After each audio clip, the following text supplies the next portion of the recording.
फैसलाबाद और सरगोदा के दरमियान दरिया किनारे एक छोटा सा शहर चन्योट न सिर्फ खूबसूरती बल्कि तारीखी असासों के एतबार से भी मालामाल है, जिसकी गलियों से होते हुए शहर के वस्त में 100 साल पुरानी खूबसूरती की मिसाल आप मगर पुरअसरार इमारत मौजूद है, जो अपने देखने वालों को वर्तए हैरत में मुब्तला करके बिना कदम रोके अपने अंदर आने पर मजबूर कर देती है।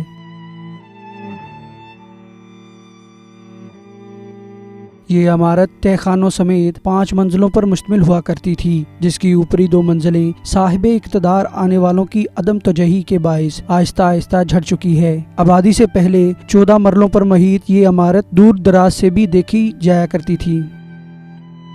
मैं बासियत लाइब्रेरियन यहाँ काम कर रहा हूँ और यूँ तो मुझे अपनी मुलाजमत में रहते हुए 30 साल हो चले। इस दौरान यहाँ एक और जगह म्यूनसिपल लाइब्रेरी है, वहाँ भी काम किया और जनाब स्कूल में भी काम किया और फिर इस उमर हयात महल में भी काम। पहले तो ये चन्योट शहर जो है ना, तारीख़ी लिहाज से एक पाकिस्तान का छोटा सा लखनऊ है। इस शहर के रियल लॉर्ड्स हैं चन्योटी शेख, मन्नू, मग्गू, सहगल। आप उमर हयात महल में आए हैं, शाही मस्जिद जाएंगे, चन्योट की पुरानी गलियों में भी जाएं, पुराने महलों में जो पुराने मकान आते हैं एक्चुअली महल ही हैं। इस शहर में एक महला कलकत्ती है, उसके सारे रहने वाले चन्योट के शेख कलकत्ता में बिज़नेस किया करते थे। वो मिसाल के तौर पे बताऊंगा कि उस वक्त गोरे की हुकूमत थी, 2 रुपये ट्रेन का किराया होता था यहाँ से कलकत्ता जाने को। सो ये उस दौर की बात है। उमर हयात भी वही था जिसका ख़ानदानी या आबाई शहर चन्योट था, उसका बिज़नेस कलकत्ता में था। उस कलकत्ता से कमाई दौलत के ज़रिए उसने ये 14 मरले पर 4 लाख रुपए की लागत से 1921 से 30 तक तकरीबन 10 साल में ये 5 मंजिला महल बनवाया। लेकिन उन्हें खुशियाँ रास नहीं आई, महल में सिर्फ 5 साल रह सके। 1935 में वो वफ़ात पा गए। वो करीब कब्रिस्तान है, वहाँ दफन है। दुख भरा मामला ये हुआ कि उनका एक बेटा था, बाप के मर जाने के बाद उसके बेटे की माँ ने चाहा महल में खुशियाँ आ जाएं, महल के वारिस पैदा हों। इंतहाई धूमधाम से शादी की, बड़ी एंटीक नोयत की। शहर चन्योट की पहाड़ियों पर चढ़ के ढोल बजाया गया। कहा गया जो ढोल की आवाज़ सुने समझे शादी पे बुलाया गया है, जो पकते हुए खाने का धुआं उठता देखे समझे इनवाइट किया गया। इतनी बड़ी अरेंजमेंट्स, इतने बड़े इंतज़ामात।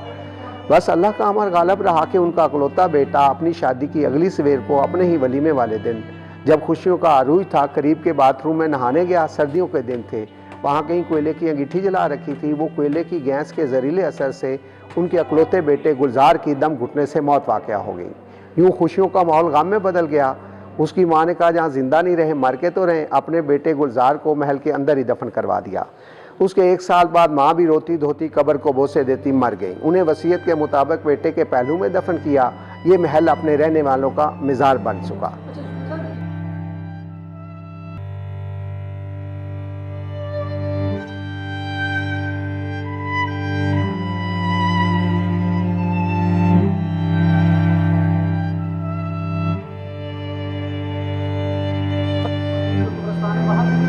एक्चुअली ये ट्रेजेडी, बेटे से वहाँ की मोहब्बत, फिर जिसके लिए सारे औलाद के लिए उन्होंने अपने बेटे के लिए ही महल बनवाया था, वो ही ना आ रहा। तो उसने कहा जहाँ मर के नहीं रह रहे, जहाँ हम जिंदा नहीं रह रहे तो मर के तो रहें अपने बेटे को। ये एक लिहाज से उस फातिमा की वफा की अलामत है कि वो आज मर के भी यहाँ है, और उसके बेटे से मोहब्बत की अलामत।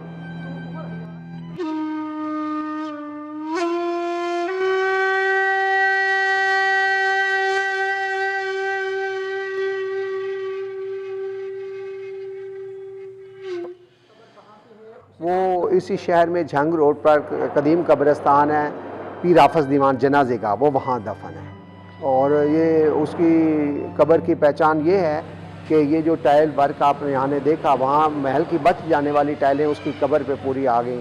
आज इस महल में लगी ग्रीन टाइल, जो ग्लेस टाइल, रोहनी टाइलें हैं, वो उनकी कब्र पे देखी जा सकती हैं और वही उनकी कब्र की पहचान है।